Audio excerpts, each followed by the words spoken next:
Hey everybody, we are working on the little Scout ukulele for Camp Westwind. It's time to put the hardware and the strings on. We'll hear its first notes. And hopefully we won't have to go back and do extra fret work, but that might happen in another video if we need to.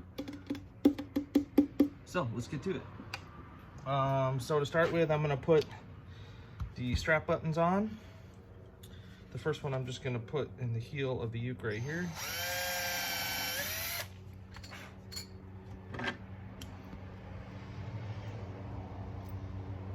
These are little leather washers that I cut to fit.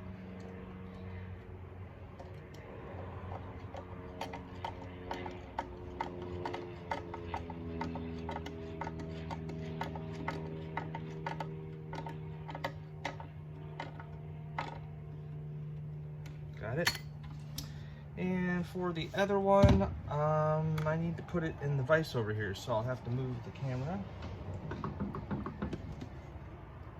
Let's see if this will work if we put it on Nicole's bench. Yeah, not bad. This little vise is sold by Stuart McDonald, but it's really a carving vise, wood carvers technically. But we luthiers like to use them because they hold strange shaped items. Like right now, the jaws have twisted to take the taper of this fretboard, and I can work on this uke really easily. Things like this really save a lot of time and effort in the shop. Work holding is very important. So I'm just marking with an awl where this is going to go. And we'll just do the same thing as before.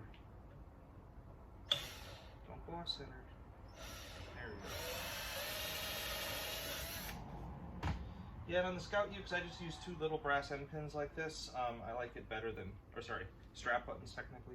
I like it better than the wooden end pin for some reason on a lightweight instrument like this.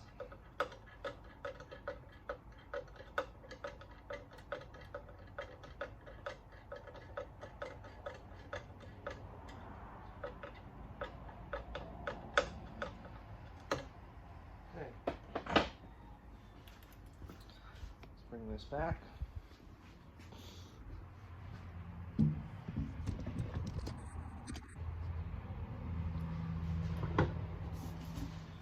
Okay, now we have to put the tuning machines on. They're already drilled for the proper size, but usually there's a little bit of dust or wood tear out or fiber tear out or finish in here. So I'm gonna take this reamer, and if I go all the way through, then that's the right diameter to do these tuners as well. I often go from both directions, especially in softwoods like this, because I don't want to tear out a big chunk right at the last minute.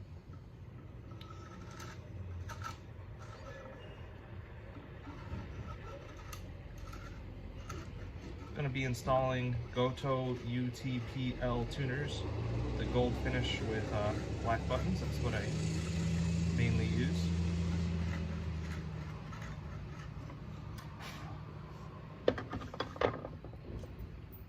So it's a mini banjo style peg with a 4-to-1 gear in it.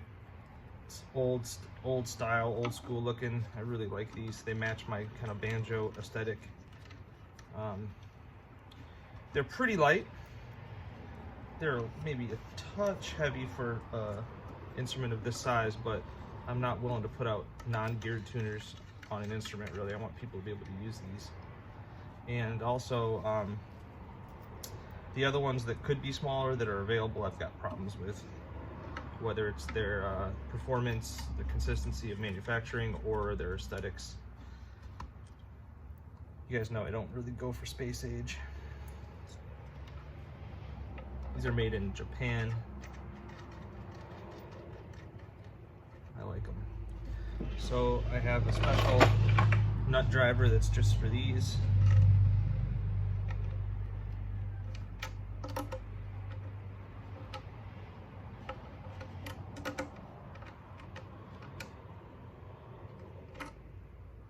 Sorry, that was out of the shot.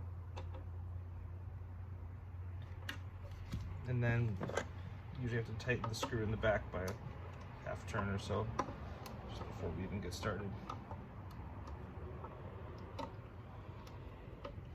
Okay, so I'm going to pause the video there, and we'll be right back. Okay, so I thought we'd try from this angle to do a couple of the strings. I've made other videos about how to string your ukulele, so I'm not going to go too in depth about how to do the knots, etc.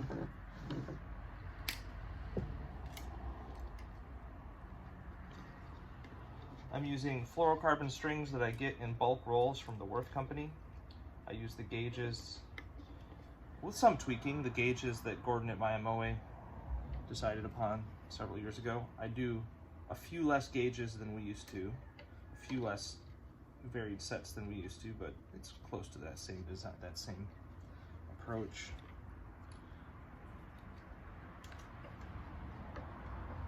Now, since I've got one string on, I need to double check my string height, because the saddle, I usually make it a little bit tall.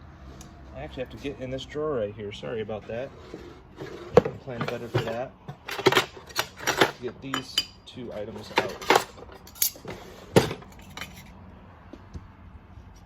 Okay, so I'm going to take my string height gauge. This is going to show me the height from the top of the fret to the bottom of the string. I'm shooting for about 85 thousandths at the 12th fret. And so I set it like this and look, and as I expected, it's a little high. It's about 120 thousandths. So I'm going to take this little device. It's a piece of aluminum machined with different depths, and you can set something in it and then mark with a pencil what you want. And Gordon figured out years ago that if you want to take off thousandths of an inch at the 12th fret, that this one will take 15 thousandths off the action, this one 30, this one 45, this one 60, if you leave the pencil on. So remember I said I wanted to take about 30 thousandths off, so I'm going to set it here. Take out a pencil, good sharp pencil. It's kind of hard to show this, I usually set it down. But see, it's in here, and I'll mark like that. And now I'm going to go to the disc grinder and grind off to the line.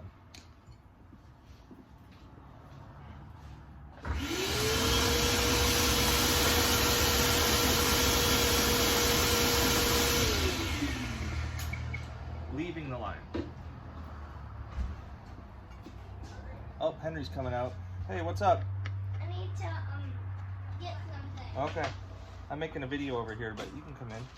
Probably gonna take a minute to find. That's fine. Wait, Hey Xander, how's it going? What are you doing? So I'm at 85,000 now. I'm trying to find something. And now I'll just keep cutting the other strings and putting them on.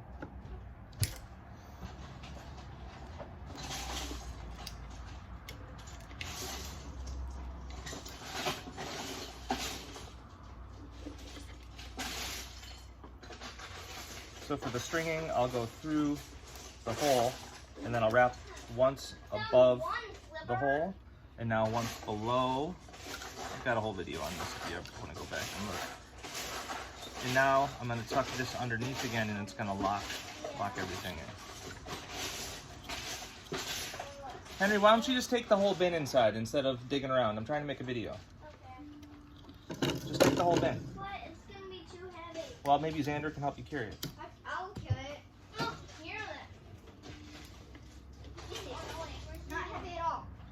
Well, I tried it and it was heavy. I'm carrying it. Yep, there's no school, there's no childcare, it's just this. So this is what it's like working from home, as you guys all know. We're lucky we have a couple kids who are whose families are kind of in our pod, and so Henry's friend Xander, they go back and forth to each other's houses a little bit. Okay, and the last one.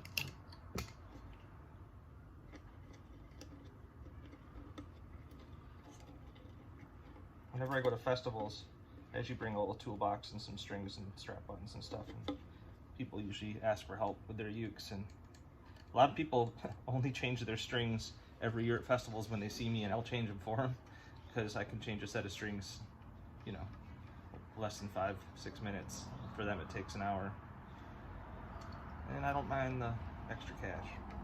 But this year I haven't been doing that. Okay, so now that's all pretty much set. I've got my knots how I want them down here. So I'm just gonna now take my hand and twist like this to stretch the knots out. A lot of times people think that strings stretch, that's true, but it's also the knots you tied need to stretch. And then get it tuned up kind of close. Trim the extra.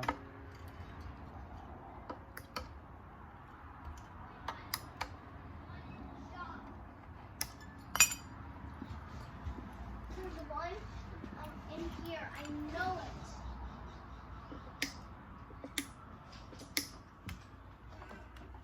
In one of these holes.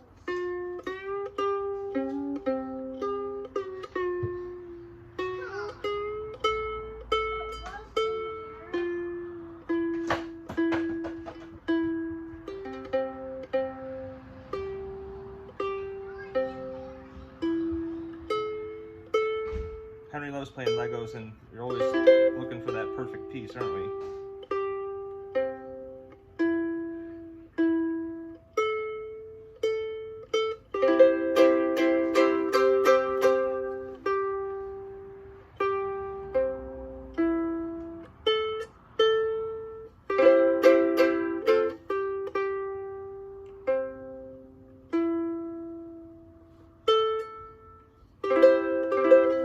I'm going to check the action again because the string tension also could change your neck a little bit. It's at 85 thousandths and I feel good. I wonder if I can show what it looks like to look at this. I don't know if it'll go into focus. I don't know if you can see that. I'll stretch the strings again. It sounds good. It sounds like any Scout uke with a softwood top. It's good.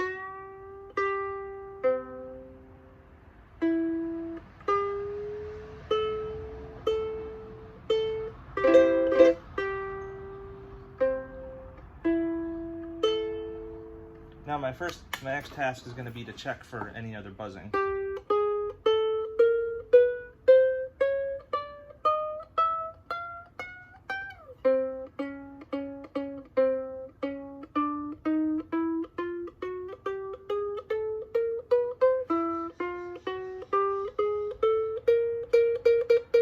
Maybe a little right there. That was a 2nd string, 6th fret.